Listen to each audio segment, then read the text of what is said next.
Bienvenidos a este podcast que está presentado por Omar López Lozano y Mía Fernanda Ríos Saldívar. El tema que se abordará serán las creencias limitantes que existen en el estudio y en el trabajo según la psicología. Para esto tenemos como invitada a la licenciada María Claret Pérez Velázquez. Hola Claire, ¿cuáles son las complicaciones que tiene un estudiante al cumplir algún objetivo? ¿Al cumplir o al no cumplir un objetivo? Al cumplirlo. Al cumplir. Limitantes. Ok, bueno, aquí pues comenzaríamos hablando de qué son las creencias limitantes, ¿no? Las creencias limitantes pues son ideas o pensamientos que tiene una persona, pensamientos negativos, que él considera como ciertos. Entonces en muchos de los estudiantes nos topamos con esta parte, que no hay una creencia en sí mismos, hay una desconfianza, hay un tema de no merecer, de no poder. Entonces todo esto condiciona o crea en ellos una idea, esta creencia limitante, que condiciona su vida y los lleva a que muchas veces no alcancen el objetivo que se ponen. ¿Por qué sucede esto?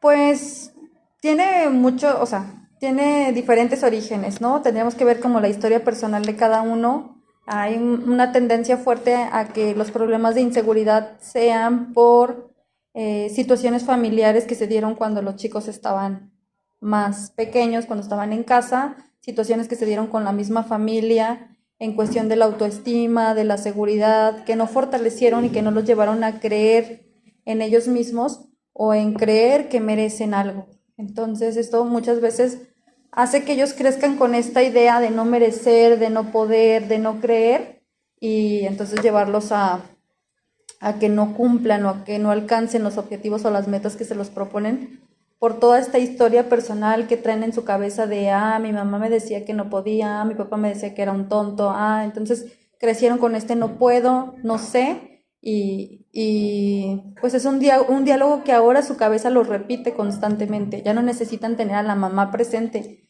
ya su cabeza les dice, soy un tonto, no puedo, ¿sí? Pero muchas veces, o la tendencia es que venga de la familia, ¿no? Que haya habido problemas familiares, puede ser con papá o mamá, o puede ser con hermanos, o puede ser con tíos, con alguien en la familia que, que no le ayudó mucho en la parte de la autoestima a esta persona. Ahora, ¿qué tipo de terapia puede llegar a funcionar para este tema? Va a depender, o sea, aquí en la terapia tenemos que hacer una exploración de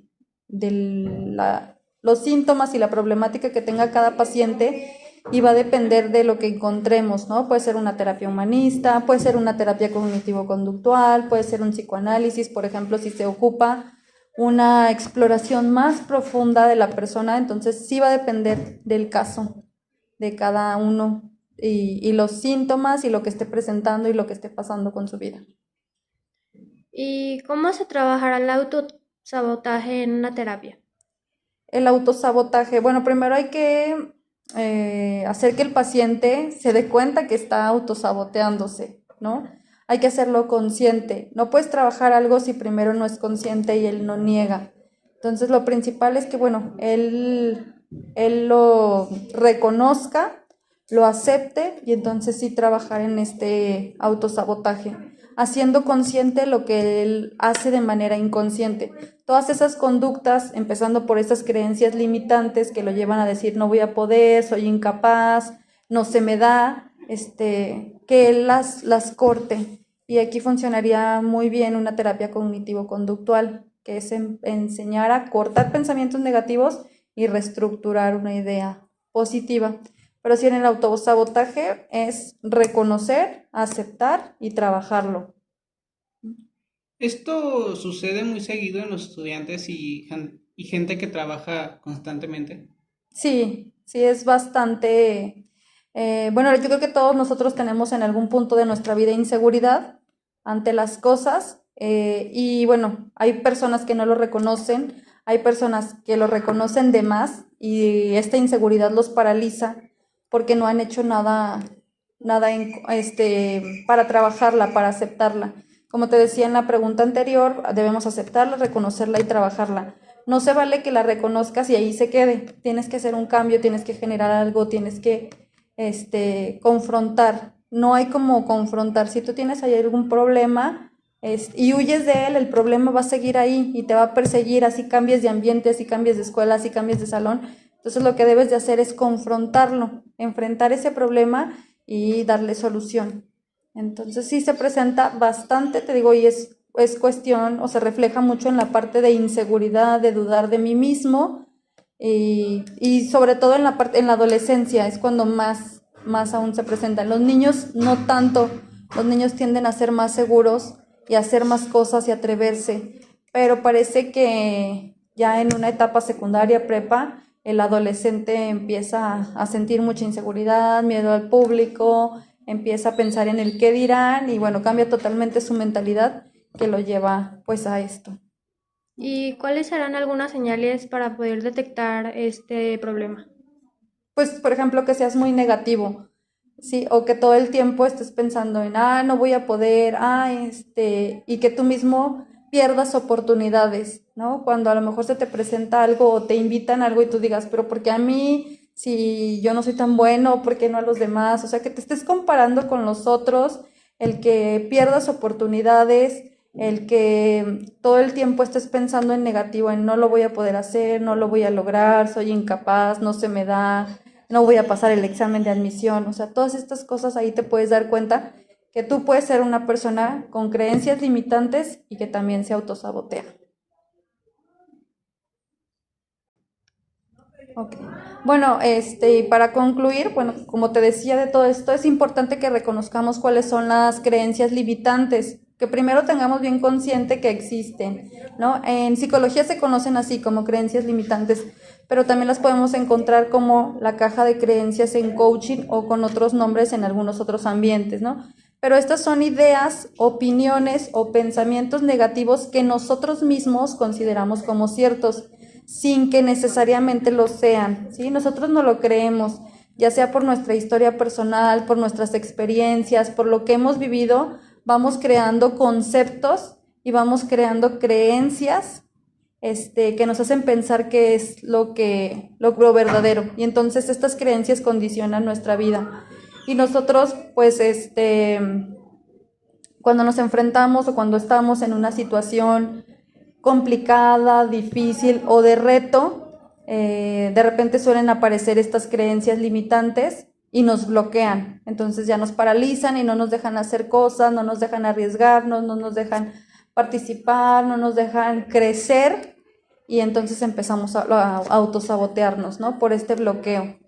Y autosabotearnos pues de diferentes maneras, ya sea creyéndonos incapaz, ya sea no participando, no haciendo,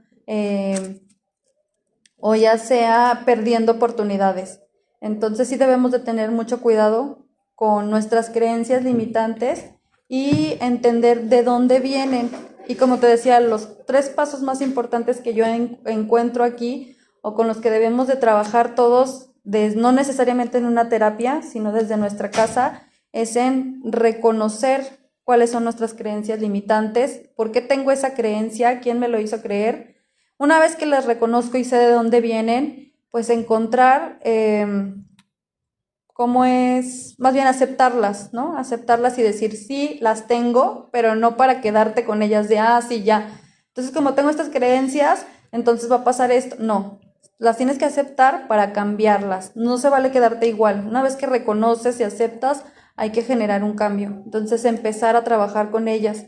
Y como les decía, pues lo más importante es no huir de la situación, ¿sí? Tienes que enfrentarla, porque si huyes de esa situación, si huyes de esa creencia y no la enfrentas, vas a seguir huyendo el resto de tu vida, ¿no? Por ejemplo, a lo mejor en la escuela te pasó que creías que no podías con una tarea porque en tu infancia te hicieron creer que eras tonto o que no se te daban las matemáticas, ¿no? Entonces llegas a la secundaria y sigues creyendo eso. Entonces después cuando estás en la prepa, tratas de huir de las matemáticas y más adelante escoges una carrera que no tenga nada que ver con matemáticas. Entonces tú ya te creaste una creencia que te llevó a ponerte límites y barreras y no te diste la oportunidad de explorar, ¿no? A lo mejor en las matemáticas era donde estaba tu verdadera vocación y tú ya te cerraste por esa creencia limitante. Y bueno, ese es uno de muchos ejemplos. Como ven.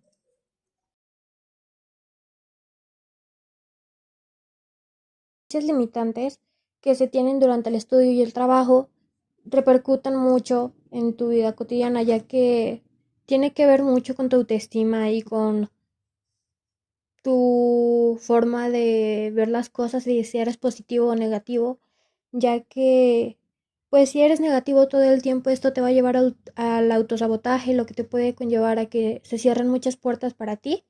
Entonces, creo que es un punto al que deberíamos de considerar muy importante en nuestras vidas. Muchas gracias por acompañarnos durante este podcast y ayudarnos resolviendo nuestras dudas sobre las creencias limitantes, Claret.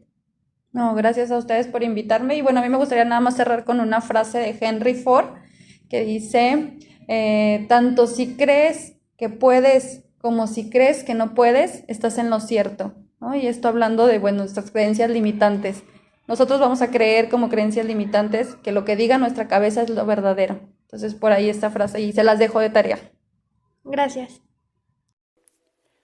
Ahora, después de esta increíble información, vamos con este pequeño anuncio de que pueden seguir nuestra cuenta de Instagram llamada Watchate, en la cual se verá información sobre los temas sociales y ambientales. Ahora, sin más preámbulo, espero hayan disfrutado de este pequeño podcast. Hasta la próxima. Gracias.